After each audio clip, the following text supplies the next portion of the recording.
Inspiração e inerrância bíblica. Esse aqui é um vídeo curtinho sobre isso.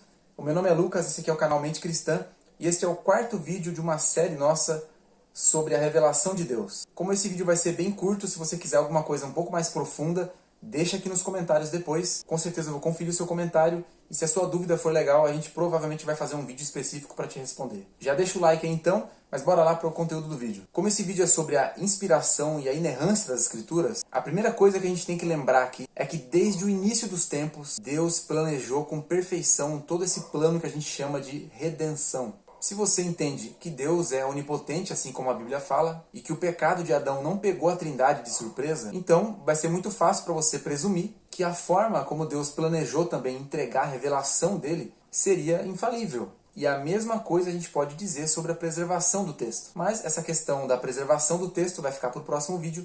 Nesse aqui a gente vai tratar especificamente da inerrância e da inspiração. A segunda coisa que a gente tem que lembrar é que desde o início foi o próprio Espírito Santo que separou, chamou e capacitou pessoas para a sua obra. E aqui eu nem estou falando do registro da revelação, estou falando de tudo mesmo. Por exemplo, a primeira vez que a gente vê na Bíblia o Espírito Santo se apoderando de alguém é para um trabalho estético, um trabalho artístico das coisas do templo. Veja aí o que diz o texto. Disse então o Senhor a Moisés: Eu escolhi Bezalel, filho de Uri, filho de Ur, da tribo de Judá, e o enchi do Espírito de Deus, dando-lhes destreza, habilidade e plena capacidade artística para desenhar e executar trabalhos em ouro, prata e bronze, para talhar e esculpir pedras, para entalhar madeira e executar todo tipo de obra artesanal. Tá vendo aí? Até para esse tipo de coisa, o próprio Deus escolhia a dedo quem ia fazer. Imagina então para registrar a coisa mais importante de todas, que seria a revelação especial de Deus ao povo. Então, foi com o propósito de preservar todas as verdades sobre a salvação, a santificação, o culto, o serviço a Deus e a maneira correta de viver, que o próprio Deus, na pessoa do Espírito Santo, inspirou pessoas para que o registro da revelação fosse sem erro nenhum. E olha, até os próprios escritores foram motivados a ter esse mesmo propósito. Além disso, os escritores bíblicos sabiam que esses registros que eles estavam fazendo eram especificamente necessários para a direção do povo de Deus. Lendo Hebreus, por exemplo, a gente vê que ele deixa claro que sabia que aquilo que ele estava fazendo era justamente registrar essa última parte da revelação. E outra coisa é que os escritores bíblicos sabiam que tudo aquilo que eles estavam registrando ia precisar ser levado muito a sério pela igreja, porque tratava-se do próprio Deus guiando aqueles registros. Agora, é claro que em 2 Timóteo 3,16, quando Paulo fala que toda a escritura é divinamente inspirada, ele podia estar falando simplesmente do Antigo Testamento, até porque a escritura do Novo Testamento ainda não havia sido completamente registrada. Porém, aqui vem um adendo bem importante.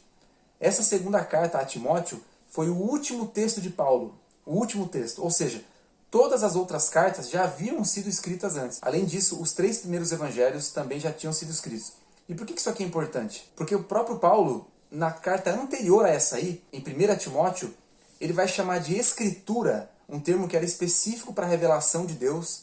Ele vai chamar de escritura um texto de Lucas. Se você quiser conferir aí o texto de Paulo e qual texto de Lucas ele cita, são essas duas referências aí.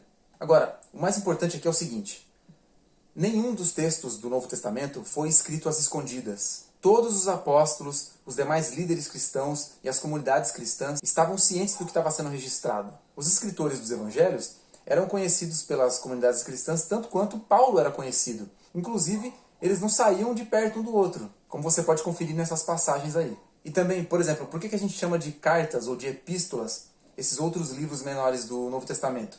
É justamente porque eles eram materiais enviados pelos próprios apóstolos para doutrinar aquelas igrejas. Então, como a gente está falando sobre inspiração, primeiro, vamos pontuar uma coisa aqui. É claro que esses homens que registraram o texto bíblico, eles eram pessoas falhas, eram pessoas comuns, pecadoras. A inspiração do Espírito Santo para registrar o texto não fez esses homens serem mais santos ou virarem pessoas perfeitas. Na verdade, até mesmo os apóstolos, mesmo nesse período em que eles exerciam a autoridade de Jesus para revelar novas doutrinas para a igreja, eles não eram perfeitos. E a prova disso é que, por exemplo, Pedro precisou ser repreendido publicamente pelo apóstolo Paulo. Outro exemplo foi a contenda de Paulo e Barnabé a respeito justamente de Marcos, que foi quem escreveu o evangelho depois. E é por isso que na teologia cristã nós entendemos que foi especificamente para fazer o registro das escrituras que eles receberam essa inspiração que isentou eles de qualquer erro. Ou seja, eles não viraram pessoas perfeitas, eles apenas receberam capacitação para fazer um registro sem erros. E outra coisa, a gente não quer dizer com inspiração divina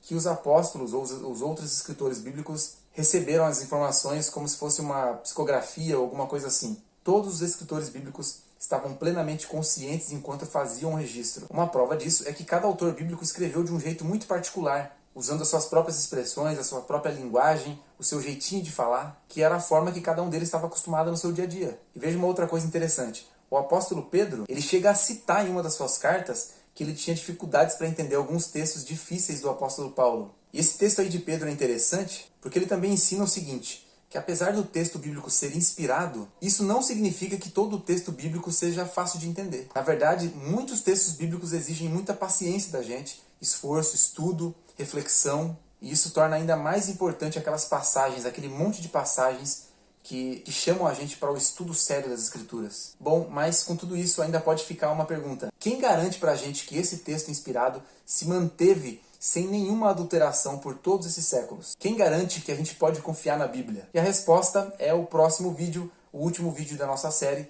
Então o link vai estar aqui embaixo na descrição. Eu te vejo lá. Vê se inscreve.